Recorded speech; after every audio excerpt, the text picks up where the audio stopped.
Boy, I fucked up this trade. Fuck. Hello, traders. This is Coach, also known as Nostra Pinkert. If you don't believe me, let me show you. Someone did my genealogy chart here, so I thought you guys might want to take a look at it and why, I have some forecasting ability. It's because of this. My great grandfather,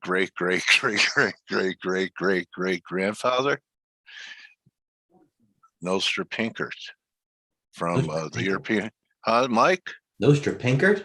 Yeah, look at see that? It's certainly catchy. I'm not going to lie to you. All right, man. And look, I mean, let me ask you this. Do I You look know more what? like... Be careful about asking me your opinions about it. Be careful. Yeah, I just want to ask you if I look more like Nostradamus or one of those real Orthodox rabbis. An Orthodox rabbi? No, you know you could look like you look like Jay Peterman's like cousin, John Hurley. You could be Jay Peterman's cousin. All right, buddy. So let's get back to business. So last week when we were talking, Mike, and thanks for taking time out with these markets are pretty wild. Yeah, they are. I was talking about, making a prediction that we could have maybe a 5% pullback. Never expected it to happen in one day, especially when we were away. I mean, I slept till 8 o'clock on Friday and woke up to wow. All right. So what were you doing Friday? All right. Well, I have several. I have three. I have three portfolios or accounts that I handle. The active management account is the one you see on TradeGATEHub. I have a small, modest, if you will, at least by, it's healthy. Don't get me wrong, but it's modest, if you will, by the other account standards, with a couple of option accounts and some specs, if you will, bios, if you will, also as well that I'm trying to get out of, or at least reposition to the end of the year. And then the TradeView long-term portfolio, if you will, that I would say 99 out of 100 managers would probably mirror as well. I'm not splitting the atom there. So, okay, I obviously I didn't have many positions Wednesday. I did not do the call Wednesday afternoon and on TradeGATEHub at 11 Eastern, which was announced. So it wasn't that I I just didn't see a lot of opportunities. But the bottom line is, I've been doing this for a long time as yourself, and you want to talk about seasonality. The day after Thanksgiving is one of the most bullish days of the whatever almanac you can look at. No, Coach, Okay. true? Well, you know what, I was using that old Wall Street expression, Bears feast on Thanksgiving, but Friday was a day after Thanksgiving. So Well, yeah. Well, yeah. then it also taught me as well that I thought it was bullish for my standards, at least from what I Yeah. remember, and also remembering that the market closed at 1 o'clock. You never short a dull market. Okay, so Right. I don't think I was alone here by not being glued is a bad term, because I don't when you're passionate you don't have to be glued to something. Wasn't watching the positions. I have we have this, obviously I have a team under me that would alert me and has alerts instead of something happens. And obviously with technology, something has to ping or go off, or even somebody that knows me will just give me a look and know, oh, something's up. With that being said, okay, this is what I thought. All right. It caught the news of the variant caught everybody off guard, and that's why the futures reacted the way they did. And the thing is that Friday was an abbreviated day where the markets closed at 1 Eastern. So even with an abbreviated session, even if somebody was on a flight and was planning on, people were, that those hours from 1 to 4 o'clock in the afternoon or three hard hours. So even if you're on a flight, people were even caught off guard, if you will. So you come into Monday morning and you see what happened, and people were still even positioned, no matter who big or small you are, they were still caught off guard, and it's still trickling down to people repositioning now, and just trying to figure out what's happening. by no means is this the apocalypse. The market's acting from what I can see favorably. That's arguable in many respects, but rotation is still evident. And even on the day when we were down 1,000 on Friday, I didn't. It wasn't a bloodbath. There was plenty of green on my screen, and I didn't. You know what? I came in long Friday into Monday. Some worked, some didn't. Hold your winners, sell your losers. But you know what? It wasn't a wipeout P&L, and you're just trading it. It wasn't those up days where you could just trade your P&L just on watching them. The futures and down. It was just still the rotation is evident. Still that way today. The stocks hitting highs. Tip of the hat for you, gutting out some of your minor positions. Gold is up very strongly today with a stronger yen. And I'll just show you a couple of issues that I follow. But can I share my screen, Coach? Yeah, sure. You ready? Because now I think I am. Okay, yeah, go ahead. Let's see what you have. They're saying I'm not allowed. Oh, here you go. Take it away. It's not like I have the daily racing form on or anything, Coach. All right, here's AU. You know what I mean? That tested us at the 200-day there. Yeah. And by no means is that a barometer. Thank God I didn't punt it. I was coming close to it. I'm not gonna lie. Just because I just thought there was other ways to put into the capital. You know what I mean? And the let's look at the nougat. That held up so well compared to what the bullion did. Yeah, the GLD. I mean, it you know what I mean? There was a cliche over the weekend when I was listening to everything. It's almost like, and I'm not one of these conspiracy guys, or it may not even be conspiracy, or they use this type of vernacular. The algos, run up and give you false breakouts only to dump the retail investor. But you look at the GLD chart here. I mean, if you didn't believe in any type of macro situation, or you probably aren't wearing a bow tie. No disrespect to anybody older. You probably didn't have the GLD. You probably didn't have GLD here, right, Coach? GLD. I was looking for lower. I was looking for a bounce here, but I'm still thinking lower metals. I kind of want to look to see where they're at when the dollar finishes this advance, and I still think there's another push up in the dollar. This is what I'm thinking as well, though. And I was thinking about this today because I knew we had our Tuesday, if you will, webcast, and I knew we were going to broach the subject of commodities, which I love doing because it keeps me sharp, and naturally I like to learn, and I learn from you. So I just got so frustrated with the trade that I'm almost like, you know what? I don't want to exaggerate, but I'm considering even taking some of them. There's just so many better trades, you know what I mean? And so many better sectors that I just got so frustrated with I got frustrated with the trade. Even some of the, the 6 to 8 spots that these gold or miners or, take up on my screen, they're being replaced by, metaverse plays, and more EVs are popping up here and there. But, I got to keep it on because it's almost like, the cliche is just when I was about to take a couple of them off, this is when they pop and they bail me out. You know what I mean? So now I'm married again. Okay. Well, you could have a legal separation for a while, and yes, and that's margin and lighten up. That's margin. Look at me. And lighten up if you don't like it on this. Better time to lighten up on something when it's moving in your favor or cutting any kind of drawdown in half or so. Right. And you know what? That will edify our statement about why we were questioning the melt up a week ago, and that was favorable for people for liquidity. All the sharp people use the melt up with the liquidity to get out, and that's exactly what happened. Yeah, and it is kind of a little unusual what happened Friday. I'm looking for a 3 drive up there, Mike. I hope we get it over 410. What are we looking at the Qs here? Yeah, I'd like to see one more high. I'm going to attempt a short if that happens. But, this thing on Friday, Mike, they were talking about this new variant before Friday. It was just all about who making it official. And, did you like the who? The pinball wizard. I have to say this. The Who was the first concert I ever saw live, and Oh, wow. I'm serious. Yeah. I'll show my age. I think it was in 1992. No, 19 1925. Shea Stadium. It was the Who. Yeah, I was like Wow. 14 What? years old. I took the train from Long Island to Shea Stadium. Yeah. Yeah. So And anyway, I the was Who. and I was everything, and my friends were asking me why I was disco dancing because I was raised on like disco music, and I was disco dancing to to give me shelter, and nobody could understand that, but that's where I came from. I don't know.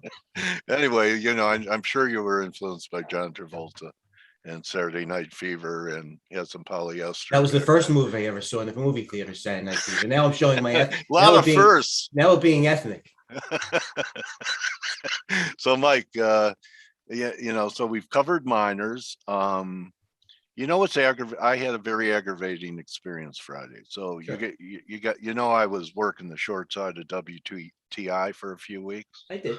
And then I Wednesday I said, you know what? I'll just, put him back out there early next week at 80. And I made all the tough money and lost trading it on certain trades. And in a day, a $10 break, Yeah. the Okay. windfall. All right. How'd you handle it? Well, I just had to learn. I wrote it down and I shared it with our viewers yesterday. It's an expression that's so true. And maybe it's because sometimes I just need to rest, recharge, and be flat. But you can't in this business. To be there for the good times, you have to be there all the time. That doesn't mean you have to be in front of your screen. It means you have to keep a position on if your narrative is still working. Absolutely. Okay, so I've learned that lesson for the 100th time. Unfortunately, it gets pounded back, in lack of a better term, by being on the wrong side. It's just a shame. Yeah, You know what? Not to be dramatic, it's a shame. yeah, yeah. So anyway, crude, I think, and I think you do. I mean, there's some people saying the oil cycle has peaked, like we had David on a week or so ago, but we're still headed into winter. I think natural gas got hammered yesterday. I still think that now that we've had this kind of cleansing of the oil market, Wow.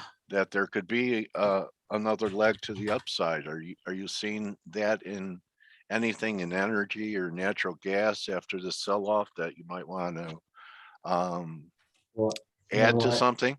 I mean, there's the triple ETF for natural gas boil. Here's Yeah, boy, what a here's, pullback. yeah, here's the UNG right here. I mean, I was the only one in America, literally, I swear, shorting it up here. We had the I webcast remember on. we talked about it. You know what? It's on video. And you know what? The crude chart is turning out to be, this is where you want to short crude. I bet you if I pull up the UCO, this is where you probably want to short crude. That's probably exactly, no, actually, that's not, I was looking at a different chart. UNG, you know what, coach? I don't know. I look at the stocks. Stocks lead the Yeah. commodity. CLR is obviously one of the larger natural gas players. You know what? They're holding up. Yeah, The they stocks are look like holding it's up. just they're flagging, consolidating before another move to the upside. Yeah, RRC is the one that looks like it's getting, yeah, no, I would listen.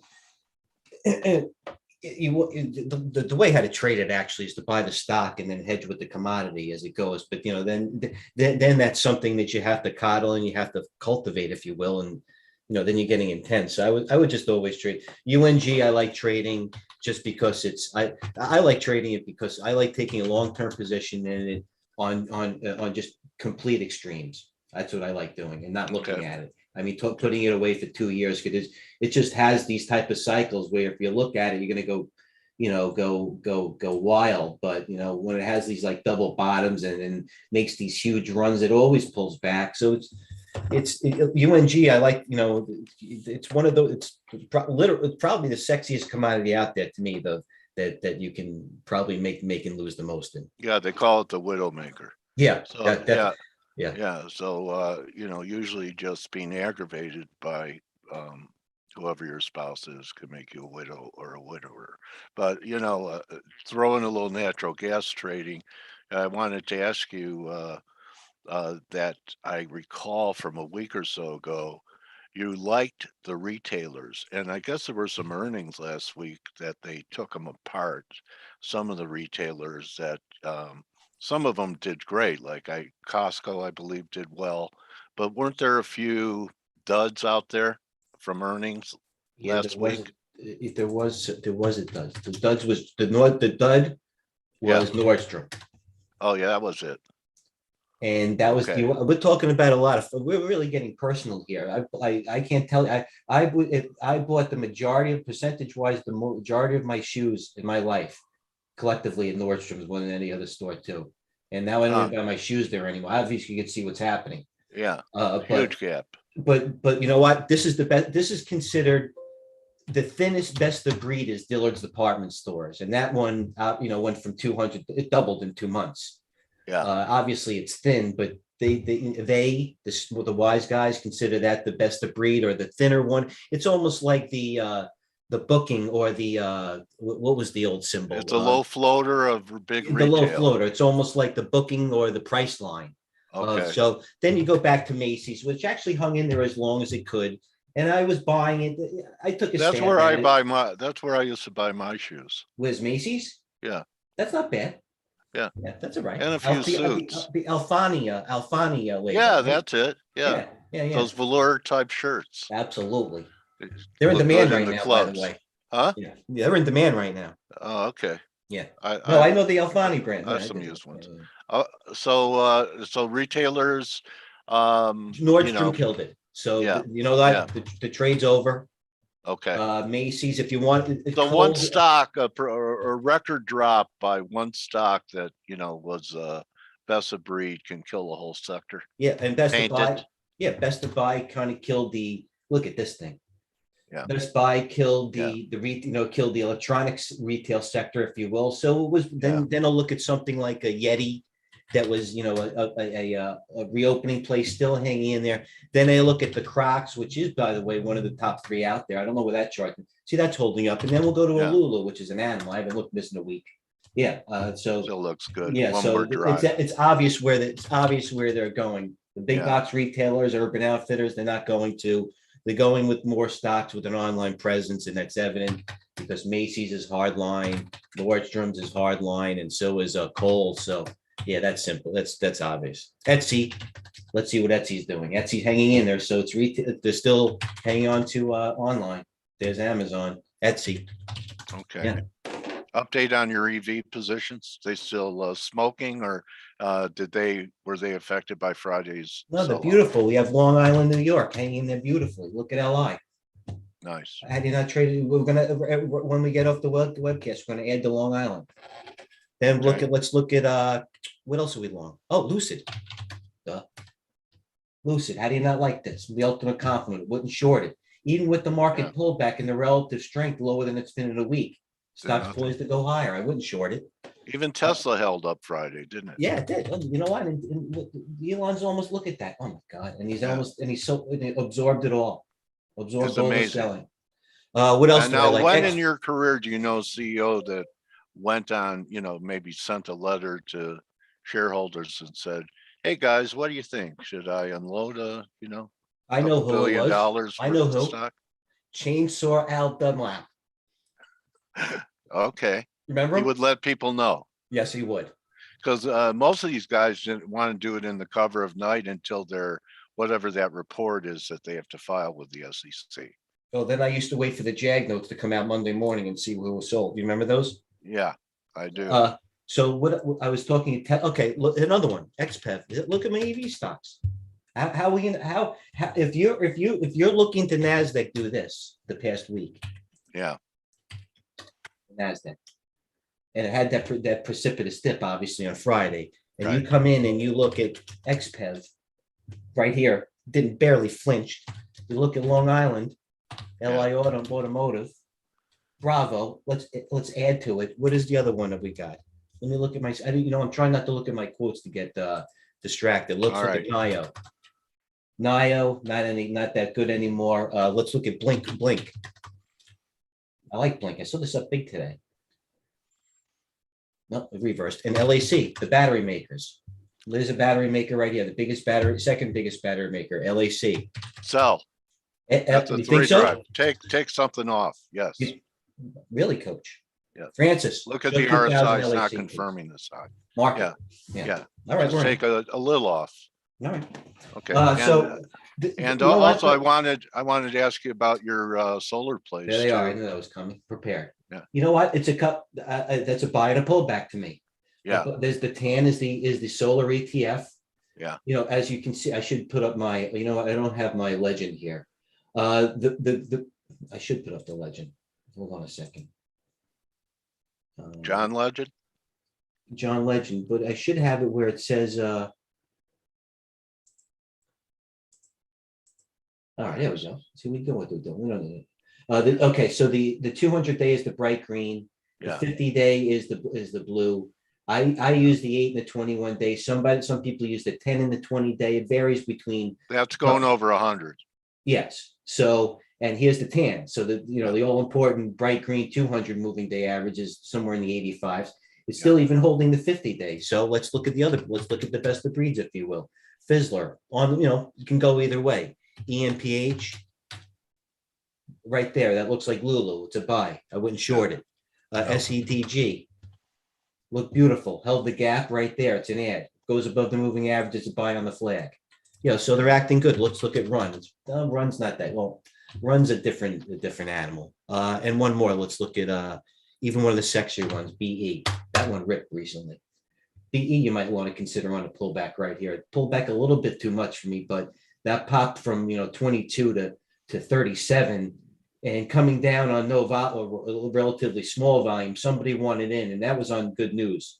So BE was something we're looking at. So the tan I still like. I mean, they're holding nicely, and you know what?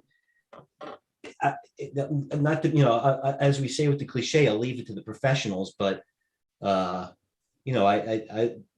like where it is technically, and I like where they are going forward. Well, I appreciate the review of all the sectors that you and I have been talking about for the last several months, Mike. Anything you want to wrap it with and tell people how they could follow your work every day and, learn your style. We didn't go through your curated Twitter lists and stuff, but, perhaps you tell people when you're going to be on, which room to be in, to receive your analysis and learn what you watch. I appreciate that. It's very simple. If you're signing in now, if not, sign into TVmarkets.com. TradeGATEHub, I sign in just like everybody else. You right click here, log in. I do it the same. Now your room or our room collectively is the main room. The data that I predominantly post is stocks or equities or some things that I think are even somewhat macro relevant. And the data is very consistent. It's actually somewhat even in order, if you will. And you know what? I'm always open. Always open to opinions. This isn't data that I think that just makes me work, and I'm not trying to have anybody learn my particular style. This is a collective data that I think that would help. That would let you sit down at the proverbial dinner table and take money take money out of the market. It's a perfect complement of active management, swing trading, and having a plan and knowing what to do and why. And we're wrong sometimes. We're wrong a lot of the times. We do make more than we do make more than we lose. Not even a knocking on wood. We should at this level. Everyone's wrong and everyone misses trades. Yeah, of course. But you know what? We have a good reason for why we do it. And we usually learn from being that way. That's all. There's no problem in being wrong. There's a problem in being wrong and doing it again and not learning from it, not to pontificate. But like I said before, we give you, charts, and we give you the hot stocks that myself and my peers and a lot of other people looking at. As you said before, my Twitter feed is very active. It's about quality, not quantity, in terms of who I follow. And definitely look at that. I try less is better at this point in my career, I've learned, and I'm not alone in that thinking either. It doesn't mean anything else is wrong. It just means I found something that works for me. And to just add to that, I want everybody to stress that, my style isn't necessarily the best style, It's a style that I've crafted, and it's a compilation of a lot of things. But the reason why I'm successful and then you're successful is it's our style, and we just maybe know how to do it. We do know how to do our style well. It's not, we don't have a better plan. We just know how to do our plan very well. That's And we all. both in different ways do intelligence gathering. You do it through your Twitter feed and different things that you look at every day to give you a feel, but you're also looking at what other people on your curated Twitter lists, what they're talking about. Then you go back and you look at what you see, and sometimes that gives you more conviction to pull the trigger, doesn't it? Well, yeah, certainly. It's nice. Listen, everybody. You know what? It's a routine, coach. It's like if you're on a basketball team and you know the guy, you Yeah, have layup drills. you have more confidence if the guy that's been passing the ball to you, you have a higher percentage of shooting the ball. You want the guy to, you have more confidence. It's about getting into routine and having a plan. And like I see in the videos, by the time the bell rings, we're not scrambling for something to do. We're looking for this, for the 3-point winner right when the bell opens. We're not looking. That's what I'm looking for. Yeah. All right. Well, lots of bell ringers for you, buddy, going into year end. Any closing words about the month of December that's upon us? No, not really. I Okay. just, it seems like the market, listen, with the news that's coming out, and that's great because the VIX is elevated and it allows us to, on a daily basis, at least, to have greater moves and have more of an edge Yeah. because of the ranges with volume and good price action. That's what Oh, we and do. it stalled at your 30 number. 30 is where you start to get a little concerned when it's closing above 30, right? Well, yes, and we showed that the other, I think I posted this Monday, which is where I post the majority of my data, which should, matriculate or trickle through, down through the week. But I do post aside from that, and that was the VIX. This is the VIX right here. Yeah. And this was this is the VVIX, and that's going Right. back a year and a half. So, you know what? If you're going to step in front of it, that was the time to fade, and it actually came to fruition. I think I also posted the VIX, and I should have if I didn't. Okay. But with that being said, is with the VIX this elevated, there's no, these are when more fundamentals come into play than pivots. You don't let your trades, turn into, you don't let your trades turn into your position, your trades turn into positions. You got to be willing to, just it's not willing to take too much risk right now. It's good to just be prudent, and there's plenty to do, and just, don't blow up and just get involved in a bad position. It's just, Yeah, and don't try and make, just like you don't try and make your weeks on Fridays, don't yeah, try and make your year in December with no, all it's the holidays and everything chopped up. It's almost more of a month for book squaring and cleaning up and readjusting and getting ready for the new year, yeah, in my opinion. I do So too. I mean, yeah, you know what? Anybody, listen, in my opinion, uh, like I say, when I try to be ARC, when I try to be prudent, and that's one of my, I guess, a good asset for me. Look at this thing. From 115 to 51. That just fell $100 AERC. I know, wow. literally. Then trade a million already. So what I'm saying is, be prudent, and you can't make it all back in one day. And just the money. You know what? This is what I meant to say. The money's been made. All right. Well, here we are. Yeah, It's the that's beginning, right. first week in December. You know what I mean? Yeah. So I applaud the guy that's going to try and buy the strong relative stock on RBLX. I get it. I get people going to buy the pullback and they're going to make $2 or $3, but certainly the move's been made there. Anything like an AFRM, the stocks like the ASANs of the world, or even the microns of the world. You know what I mean? This, you got a couple of hours in it, and it's just the money's been made, and so Yeah. the VIX is elevated. You want to pad some things. I get in and pad the account. Just I would start looking at a long-term plan instead of a short-term plan. And it's evident by the VIX. And you know what? Go on TradeGATEHub. It might change tomorrow, but that's what we're doing as of today. Thanks for your time today, Mike, during a busy session after Friday's surprise attack. Yeah, I pray. And Listen, that's okay. I appreciate that. Everybody enjoy a good day. Have a plan and trade well. Thanks for your all time. right, good hunting, my trading warrior brother, Michael. Thank you, brother. All right, that's a wrap, everyone. I'll be back for my update. Mike is going to be on, I believe, tomorrow as well. And catch Mike usually around 11 a.m. And you know what? If you miss it, you always could go and watch what Mike says and talks about it. Talks about during his sessions and learn from that. They're teaching tools, so they're on video. You could replay them as much as you need to. And with that being said, everyone have a great turnaround Tuesday, and I'll see you tomorrow.